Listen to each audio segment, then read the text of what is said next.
Hello dear subscribers, today I'll tell you how you can fix your iPhone problem with no service. So how you can fix it. So for fixing it, first thing, just try to take out your SIM card and just put it inside again. And if you still have the server, so just go to the settings.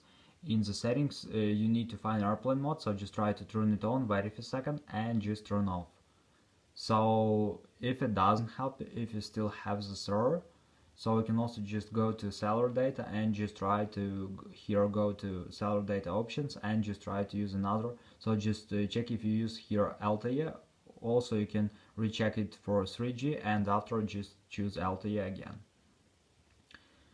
And if you still have the server, so just go to the general. In the general, just scroll down, just tap on shutdown, slide to power off, wait a second and just power on phone again. So just simple restore phone.